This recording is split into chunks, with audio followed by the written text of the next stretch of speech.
Voilà, bonjour et bienvenue à cette nouvelle vidéo. Bonjour. Voilà. Notre désir aujourd'hui, c'est de prendre un peu de temps pour regarder dans l'Ancien Testament les prophéties qui annonçaient le fait que le Messie devait souffrir et mourir. Ouais. Et il y a bien des indications et bien des prophéties dans l'Ancien Testament à ce sujet. Hein, Peter? Oui, absolument.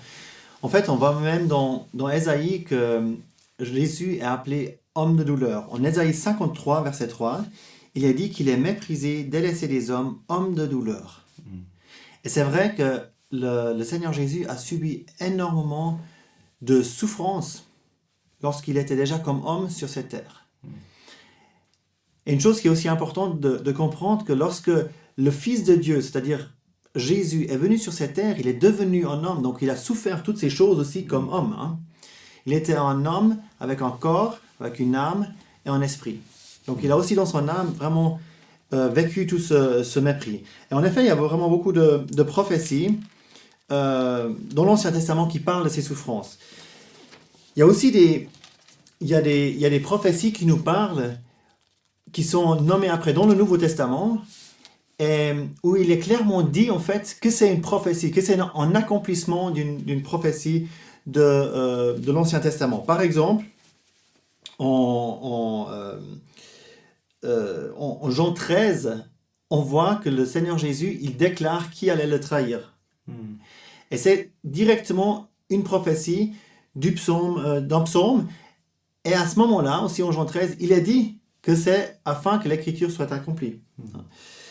Et donc, en psaume 41, il est dit « Mon intime ami aussi, en qui je me confiais, qui mangeait mon pain, a levé le talon contre moi. » C'est cette prophétie qui s'accomplit en Jean 13, où Jésus montre que son intime ami, c'est-à-dire Judas, un de ses disciples, allait le trahir.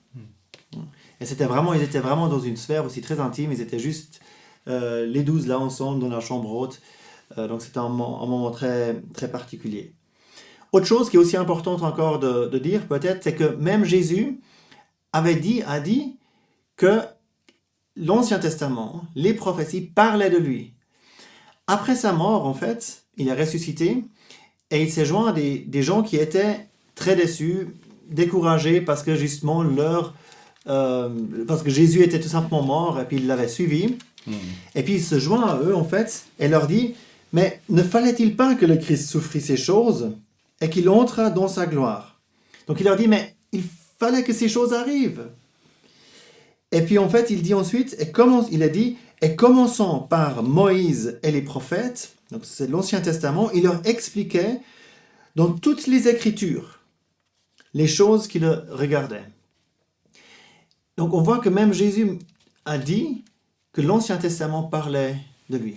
Alors on peut voir quelques passages en fait qui parlent de ses souffrances. Je vous ai déjà cité un passage qui parle des psaumes. Et les psaumes en particulier parlent beaucoup des sentiments, de ce que le Seigneur Jésus a ressenti à l'intérieur de son âme. Peut-être un des psaumes qui est peut-être le plus frappant par rapport aux souffrances, et particulièrement les souffrances de la croix, c'est le psaume 22. Le psaume 22, il commence avec « mon Dieu, pourquoi m'as-tu abandonné ?» Et c'est quelque chose que précisément, exactement cette phrase-là, c'est ce que Jésus dit. En Matthieu 27, on peut le lire. Ce que le Seigneur Jésus dit à la croix, c'est exactement ce qu'il a dit. « Mon Dieu, pourquoi m'as-tu abandonné ?» Ensuite, dans ce psaume, encore ces douleurs sont plus décrites, mais au verset 7 et 9, à 9, il est dit « Tous ceux qui me voient se moquent de moi, ils ouvrent la bouche, ils hochent la tête, et ils disent maintenant, ils se confient à l'Éternel, qu'il le fasse échapper, qu'il le délivre, car il prend son plaisir en lui. » Il y a des gens là qui se moquent de Jésus. Et si maintenant on va en Matthieu 27, et puis au verset 31 par exemple, déjà là on a beaucoup de moqueries par rapport au Seigneur Jésus, mais au verset 31 il est dit Et après qu'ils se furent moqués de lui, de Jésus, ils lui ôtèrent le manteau et le revêtirent de ses vêtements et l'emmenèrent pour le crucifier. Mais là, il est clairement dit qu'ils se sont moqués de lui. On a vu avant aussi dans le psaume qu'il est marqué qu'il hochait la tête. Versets 39 et 40, il a dit « Et ceux qui passaient par là l'injurièrent, hochant la tête et disant « Toi qui détruis le temple, etc. » Donc ils sont aussi moqués de lui. Et puis encore un tout petit peu plus tard, on a aussi lu qu'ils ont dit « Il se confie à l'Éternel » dans le psaume 22, qu'il le fasse échapper, donc qu'il le délivre en quelque sorte. Et c'est ce qu'on voit aussi dans ce même chapitre, au verset 43, les gens qui passaient devant la croix disaient « Il s'est confié en Dieu, qu'il le délivre maintenant, s'il tient à lui, car il a dit « Je suis fils de Dieu ». Donc ils se sont vraiment clairement aussi moqués de Jésus lorsqu'il est à la croix, exactement en accomplissement de ce que le psaume avait dit. Et c'est vraiment des choses très frappantes. Si on regarde dans ce psaume encore plus loin, le verset 16, il est dit « Car des chiens m'ont environné, une assemblée de méchants m'a entouré. Et maintenant, écoutez, ils ont percé mes mains et mes pieds. » Ce sont les choses qui ont été écrites bien des années avant la crucifixion du Seigneur Jésus. Mais on sait que le Seigneur Jésus, je pense que ça c'est vraiment quelque chose que tout le monde sait, qu'il a été crucifié. Il a été cloué sur une croix. On a percé ses mains, on a percé ses pieds, exactement comme c'est écrit ici. Et puis le verset 18 aussi, encore, on peut le citer. « Ils partagent entre eux mes vêtements, et sur ma robe, ils jettent le sort. » Et en Jean 19, verset 24, c'est exactement ce qu'on voit ici. Il est parlé de la tunique du Seigneur Jésus.